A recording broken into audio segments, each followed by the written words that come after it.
Petitioners attempt to pin EC Chairman Dr. Kojo Afari-Gyan down for contradicting himself on overvoting. Do you recall you told the court there was no overvote? I'm examining. I do not believe that I was asked whether there was overvoting on this. I wasn't. So what are you saying now? My lords, about what? Is there an overvote? I see all kinds of things that are wrong on there. I didn't hear. Meanwhile, judges of the court sound another strong warning to lawyers and journalists they say are misreporting the facts of the ongoing hearing. We will not deal leniently with anybody, especially the lawyers who misrepresent facts as happened in chambers. There's too much inaccurate reportage about proceedings in this case. Tonight, we'll look at the judges' fear their images are being unduly tainted.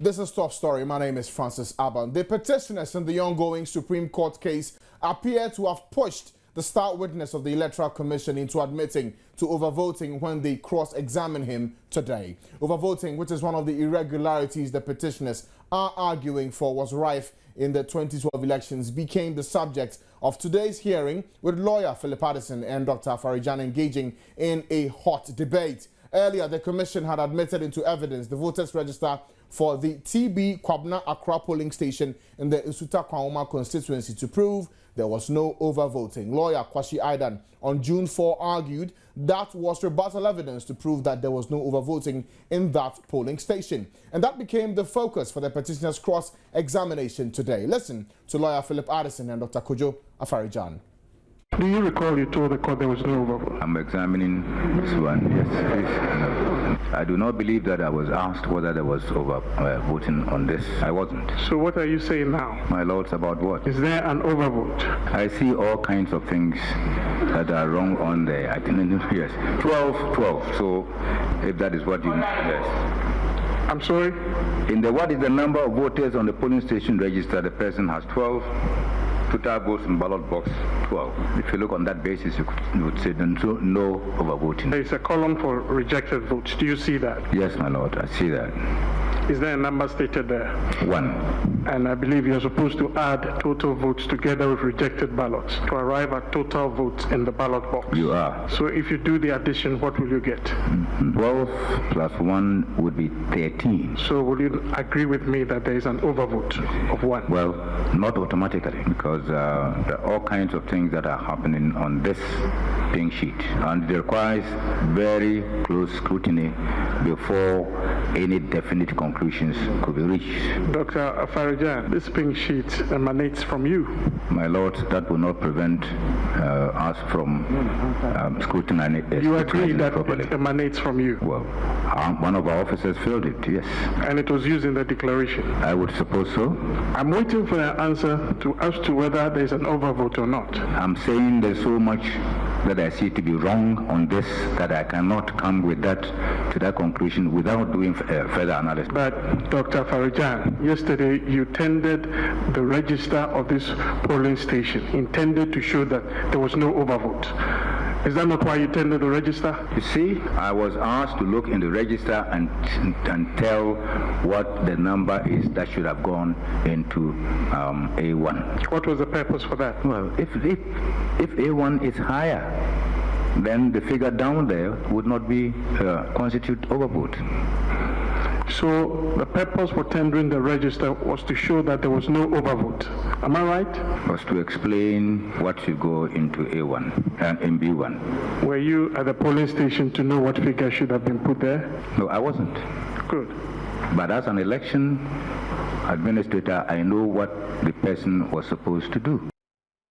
But the judges were also unhappy about the manner in which lawyers and some sections of the media have been reporting the court's proceedings. 3 of the judges minced no words in warning that behavior earlier complained about will not be tolerated any longer. We will not deal leniently with anybody, especially the lawyers who misrepresent facts as happened in chambers. There's too much inaccurate reportage about proceedings in this case. I just read yesterday in one of the papers that the second amicus appearance was a 5-4 majority decision. In any case, the amicus second appearance was an 11-member panel, so it couldn't have been 5-4 in any case. And it was a unanimous decision. I don't know how come that journalist got the 5-4, but we are meant to live with all such reportage, and we need accurate reportage in these days. It's very, very important. Beyond seeing the 5-4, they said the 4 people who voted against the application should be excused from the bench because they have already made up their mind. So the public has been fed with toxic. To me, it's baffling that a lawyer or any member of a profession will feel more committed to any other organization or more than the profession, which is the foundation of his life and upon which he has attained whatever limelight that has put him in reach with whatever other association he is, he finds himself with. I think that the legal profession is very powerful, is very important, that's an important duty to play in the state. Let us always keep that duty above every other.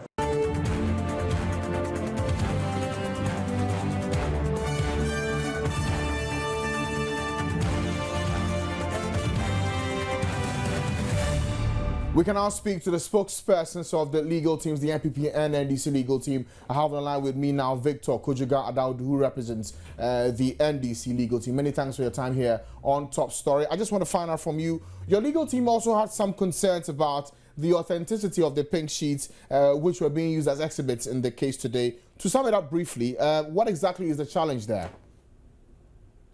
Thank you for having me on your platform. And good evening to your cherished listeners. I think that the pink sheets that we have a little problem with is the number of exhibits. You could see that the petitioners have all along said that they use the exhibit 1 in their analysis. But we find out that the number of the exhibits is on changing. And these are different polling stations that are being used for different purposes and different categories. And what has been given to us, you find some of the exhibits that are not in it and are being used. And I think these are the concerns that we have raised, and these concerns will tie to the counting of the pink sheets by KPMG. And I'm sure when we get there, it will become very clear as to what our concerns are and what we were raising. Certainly, you are monitoring the events in the Supreme Court. In relation to that debate we just had between the EC chairman and Philip Patterson, who's lead counsel for the petitioners, there seems to be a certain discussion over voting this particular issue of the polling station in the Nsuta Kwahoma constituency. I don't know what your thoughts are specifically on the debate so far spoken about today in court.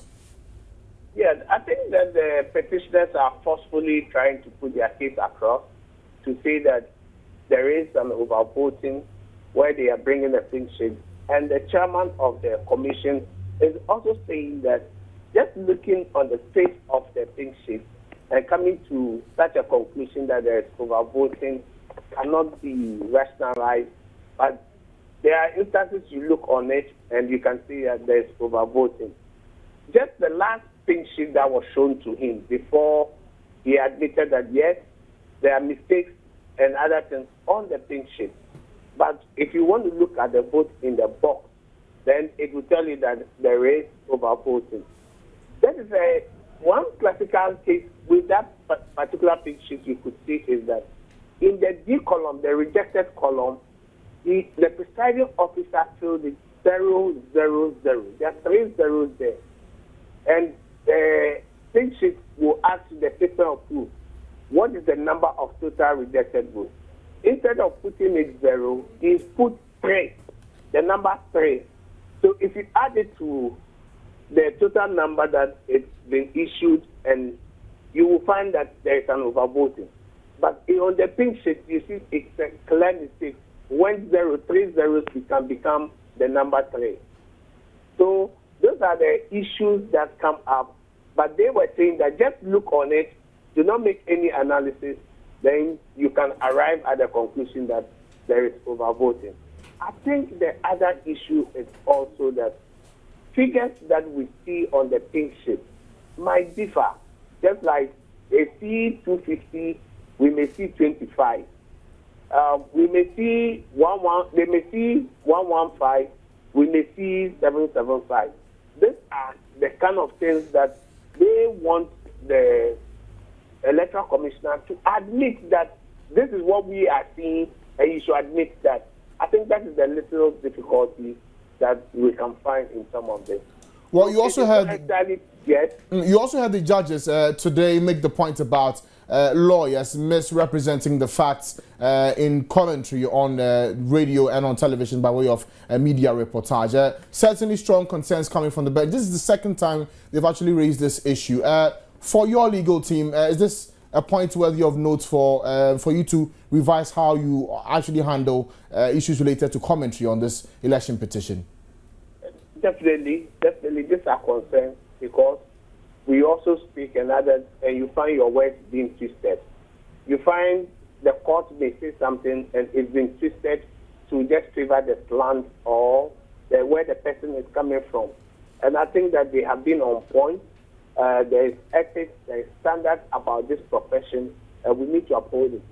One of the duties why we find ourselves as a legal spokesperson was to cut out that commentary where people are not lawyers, they do not understand the tenets of the profession, would come and steal falsehood or mislead the public. So we are only there to explain what goes on in the court, what is reflective of what has happened, and the lingos within the legal profession, the jargons that are being used. So that is what I think the judges are saying, so that we can take off the mischief. And they have also said that they go to chamber. It's not every issue that they discuss. They go to chamber, and when they come back, some lawyers misrepresent what they have said, what they have agreed. And I think that they were not too happy about that, that what has been said and agreed, let it be what. You may like it, you may dislike it, or not, let it be what has it.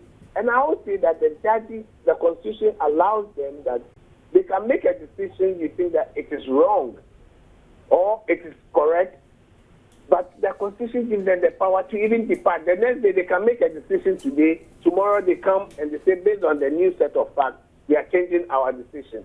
You can just say they are wrong, but they make it forcefully. So that is what they are saying. And I don't think that the court is trying to gag or muzzle us.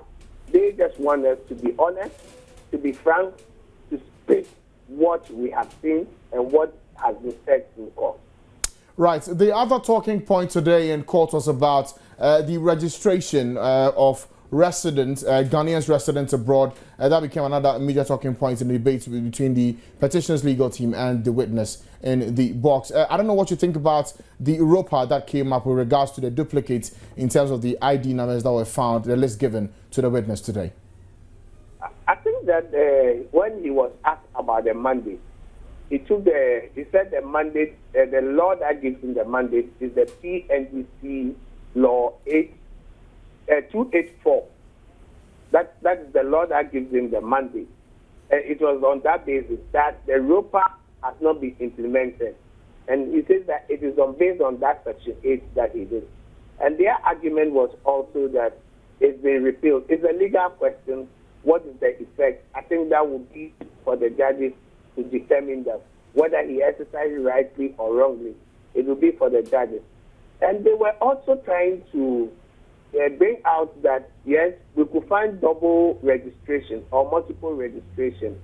However, what they are also left to prove is that the people who have the registered twice or thrice were able to vote. They voted twice, and how they went about their voting. But the Electoral Commission has made it clearly that with the scheme of things, if you look at how we vote, there is no way one person can vote twice at the same polling station. So Right. I think that is their issue that they have brought. And I'm sure in the coming days we'll still be following the events in relation to the election petition here. Many thanks for your time, Victor Kojiga-Daudu, who is the spokesperson for the NDC legal team. We were able to speak to Mr. Bobby Asamoah, who is spokesperson for the petitioners legal team. Unfortunately, we were unable to get him on the line. And that's it for Top Story today. Top Story is brought to you by Bond Financial Services, your success, our passion, Belacqua Mineral Water, the new generation mineral water, as well as Blue Rose Limited, Shelter for All, as well as Star Life Assurance. I am Francis Abani.